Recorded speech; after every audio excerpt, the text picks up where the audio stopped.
Yeah, g'day team. Welcome back to another episode of Ruggerzheadz, where we will quickly chat about the round 3, NRL round 3 review, and we'll also preview round 4. Firstly, just to touch on rugby, there's been no rugby of course, but there's been just a little bit of news. Dan Carter has signed for the Blues. He will play as cover for Stephen Perifetta, I think, for this season. So he was obviously just looking for something to do because the Japanese tournament's cancelled. So we'll have to sort of see if he gets much game time. But the reality is that the Blues are going to benefit significantly for having him in their team, and if he's playing or not. And we are 10 days away from the Super Rugby season starting up, which is great. So we're counting down. Anyway, back to league. Round 3 was great. One of the best rounds I can remember. I think, I don't know if it's because we've been without league for so long now, or what it is, but it had extra, or the players were missing it, but it had a bit of extra spice. There was definitely some great close games too. So I think overall that the round was just brilliant. So kicking things off was the Broncos versus the Eels up in Brisbane. Broncos got pumped by the Eels. I got the tip horribly wrong. I didn't take into account the fact that the Eels had smashed the Broncos the last time they played in the finals last year.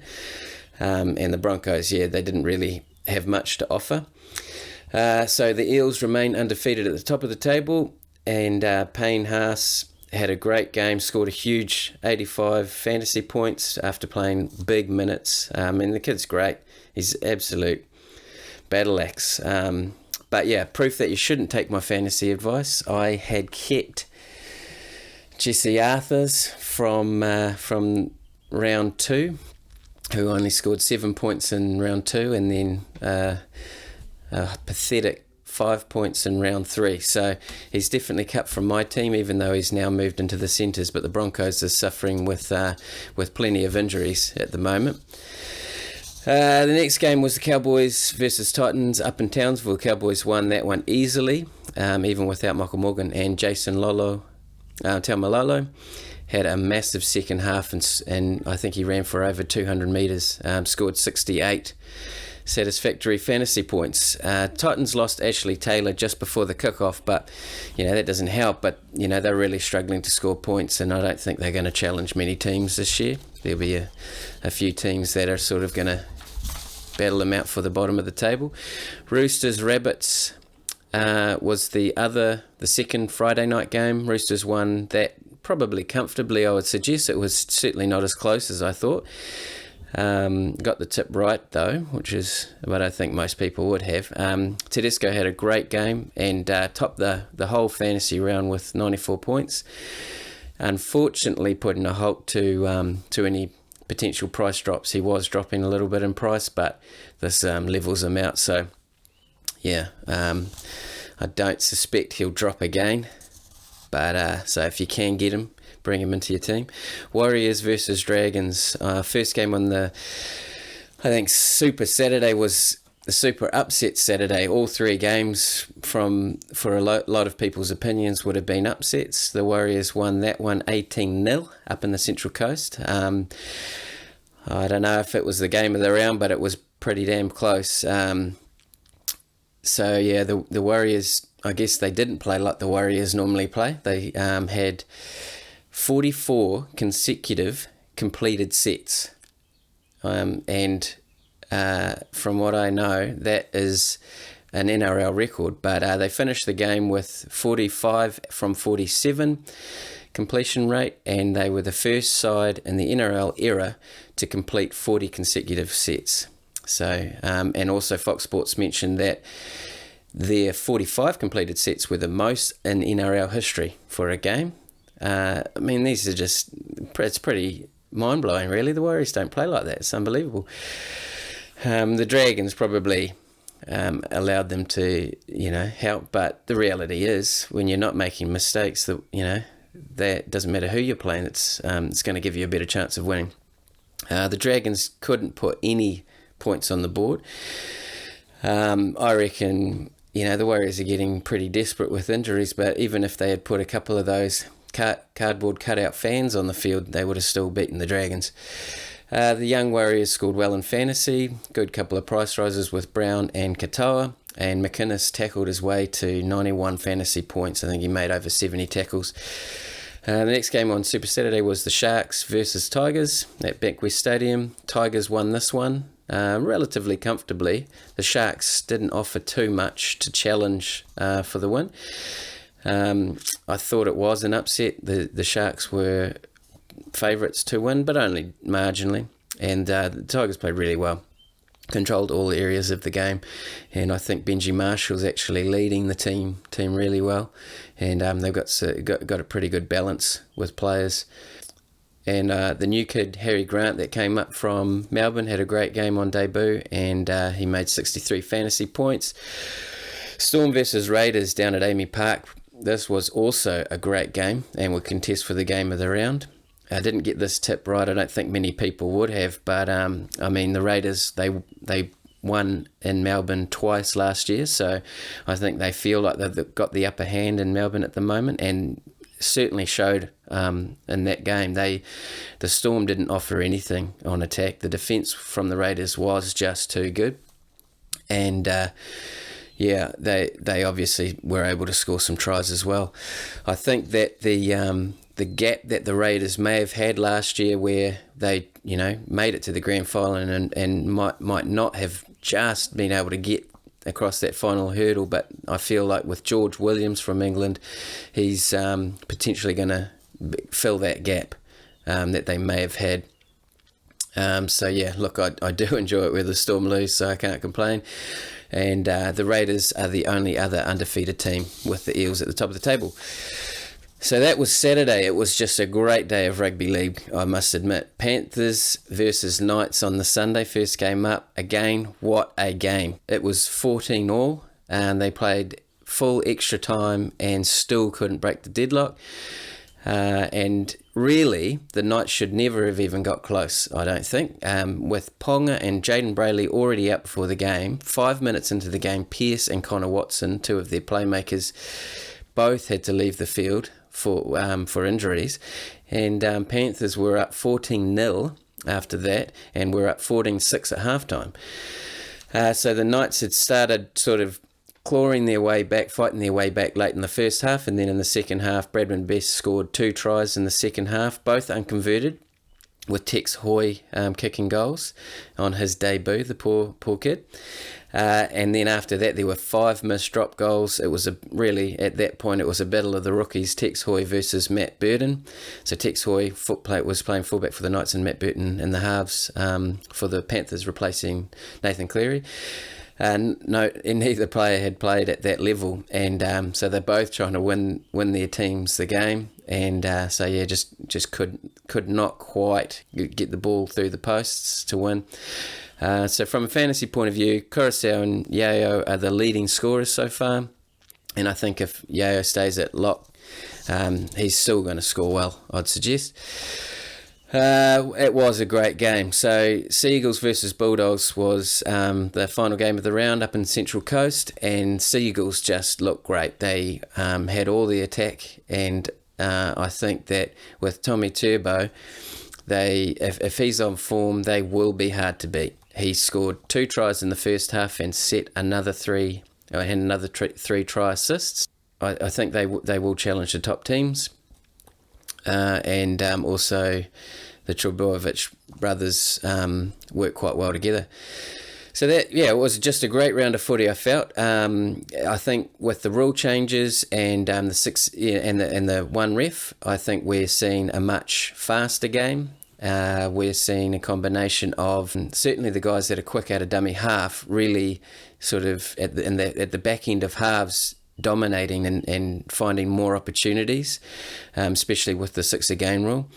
And I think because of the speed of the game, the big boys are looking tired. I mean, look, we should probably give that a few weeks before we make that call, just because there hasn't been any game times for 2 months, so match fitness will be lacking. Out of all of that, there were some massive fantasy scores. There were 20. I counted. There were 20 players that scored 70 points or more, which is just an incredible round. Really, you don't see that often.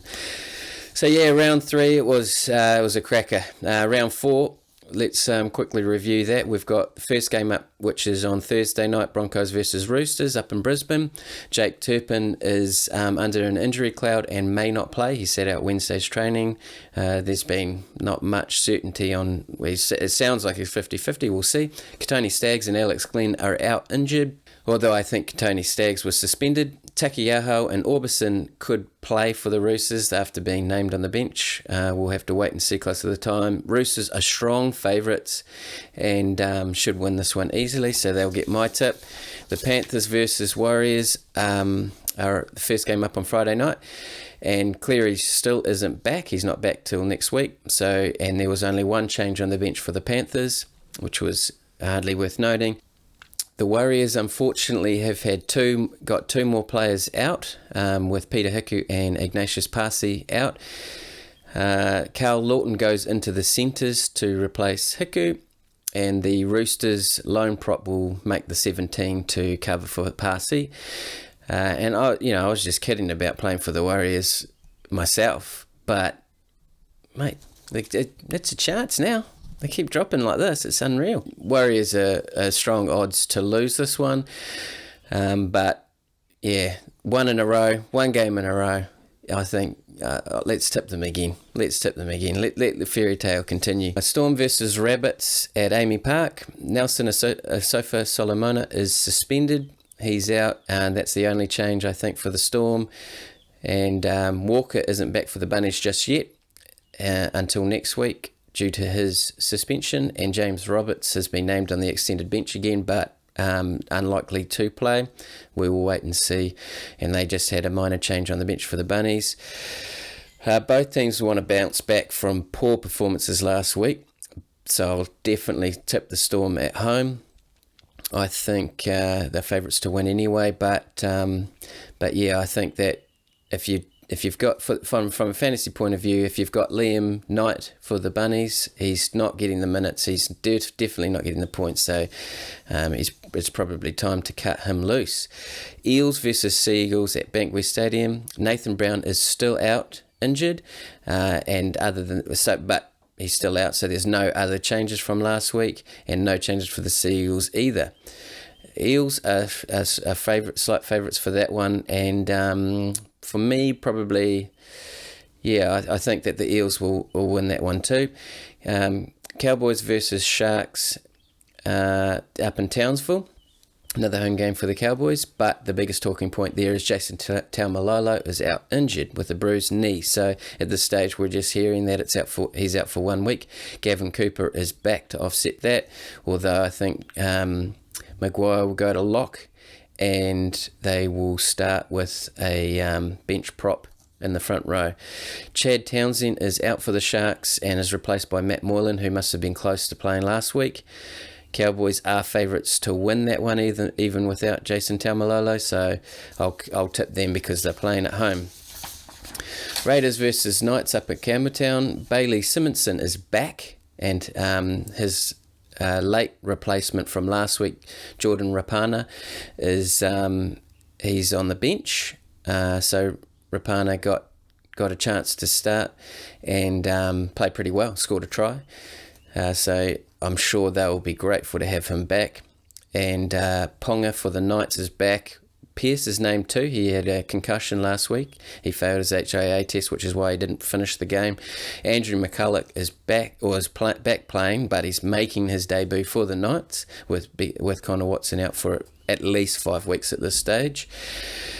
Raiders are strong favourites, and I agree. I think they will remain undefeated in this one as well.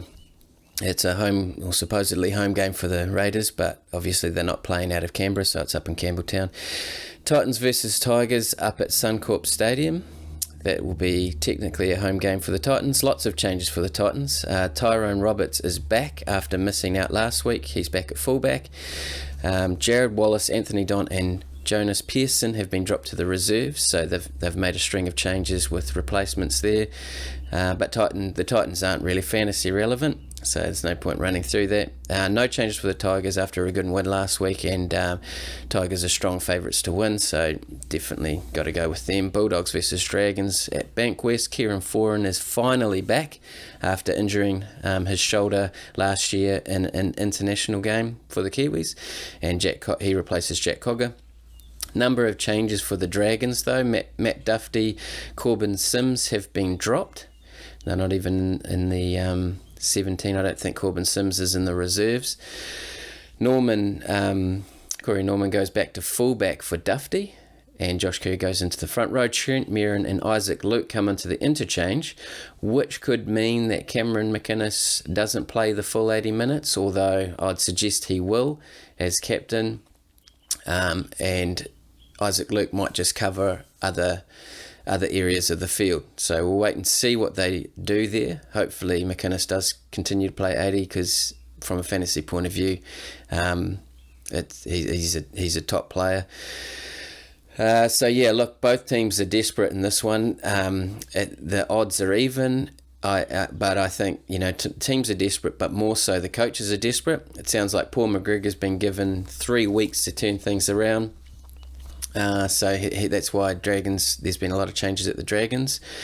Despite the poor performances from the Dragons, look, I think they've got the better roster of the Bulldogs. I just don't think they have the roster, as good a roster, even though the Dragons are really struggling for form. But I think that if the Dragons are desperate, or more desperate, I'm going to go with them. If I had to pick an upset of the round, there's always an upset, at least, or two. I think we'll go with the Warriors. No bias showing. The game of the round's got to be the Eels versus the Seagulls from my point of view. That's one I'll be looking out for. And generally just looking forward to a great round of footy. That should just about cover it.